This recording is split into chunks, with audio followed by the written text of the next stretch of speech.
Real thing. You can download the Peaky Blinders filter on a one-show Facebook.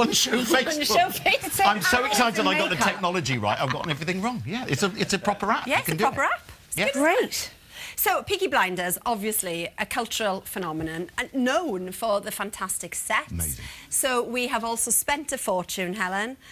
We have dressed our set to completely echo yours. Yeah. You know, as a bit of a tribute. Yeah. Just to make you feel BBC could really save money and take a leaf out of your book, couldn't they? There you go. That's what we That's the worrying bit. Yeah. There is a naked flame. I love it. Fantastic. So it's Series 4. Yes. Last time we saw each other, you were here talking about Series 3. I'm now completely obsessed with the programme. Good man. You're here to talk about Series 4. In the meantime, by the way, congratulations, you got an OBE. I got an OBE. Yeah, congratulations. That's fantastic. That is fantastic. It is fantastic. What did she say to you?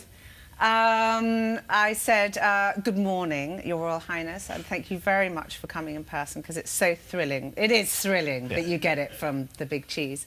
And she said, she smiled, and she said, what are you in at the moment? And I said, nothing, it's just for general services for shouting in the dark, ma'am. And she said, I know exactly who you are. This is very well deserved. And I said, well, thank you. Actually, the last time we met was at Windsor Castle when we were handing you a BAFTA. And she said, well, we do like to reciprocate. Here you go. Oh, that's so cool. Very quick. Amazing. You nearly missed the invite, though, didn't you? I did. I thought it was a parking ticket. I thought it was another thing that Damien hadn't paid.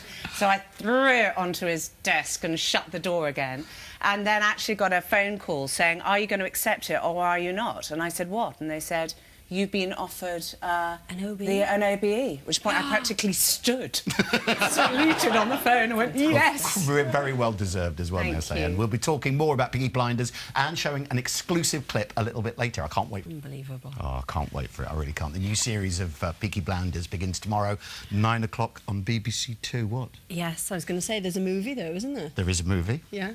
All right. We'll talk about that later. And there's a musical. There's a musical as well. So good. Let's talk about... I like that. Sorry. Let's talk about Peaky Blinders, shall we? Yes, OK, right, Dave, yeah, Dave, go. can we do the lighting? Tweak the knobs, let the scene... Yeah. Lower. Right, cue some misty, moody floor effect. Yeah, come on, a little bit lower. Come on. Right. Good, look at that. Bit more. Bit more. You got it. That's Peaky Blinders. No, it's not. I should do it like that, shouldn't Peaky Blinders? Right, Yeah, good. So, season 3. I mean, season 3 was intense. But season 4, they say, is off the charts, Helen. Season 4 is as good as season 1. And I think it's the... I mean, there was a moment in season 1 when Tommy has red dye in his hand and he blows it at the horse. And I remember thinking, this is it. And there's the same moment in this first episode of season 4 that I looked at it and I just thought, it's back there.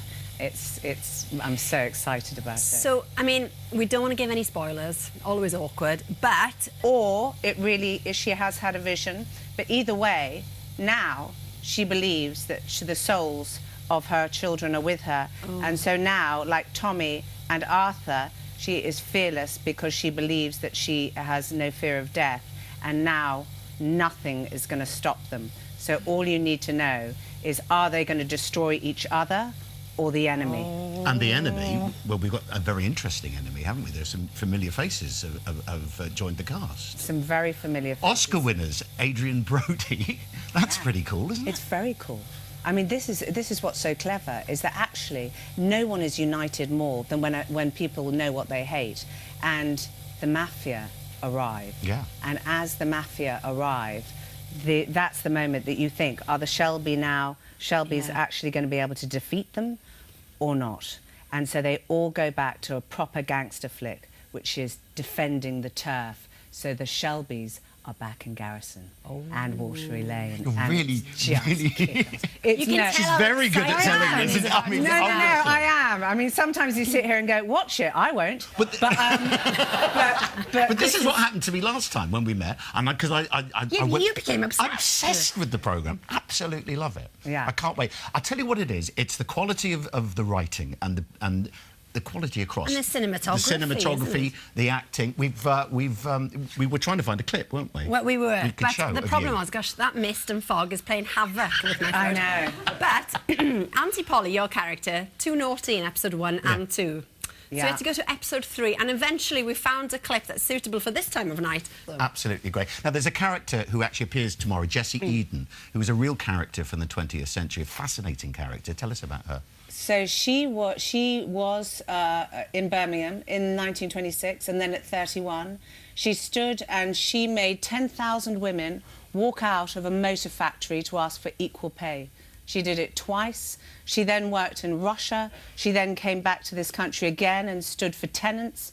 I mean, she was just this extraordinary character. The Jessie Eden that we have is not exactly the same, but Steve Knight, our writer, talks about seeing these characters from the corner, out of the corner of his eye, and he just refers, like he does to Eden, actually, Anthony Eden, and like he does to Churchill in this. So she's got one of the coolest entrances, actually, in episode 1. It's a very cool first scene. Is it? Yeah. And it's brilliant, though, that the writers are including such a timely storyline. I mean, that's very much in the news as well at the minute. But even your daughter, who's just 10, we believe, is very passionate about this subject. Yeah. Good Manon for her. has marched. Manon, when I wasn't very well, actually knocked on neighbours' doors and got her godmother, Mari, to take her down there and march for equality in January. Yeah, I'm very proud of her.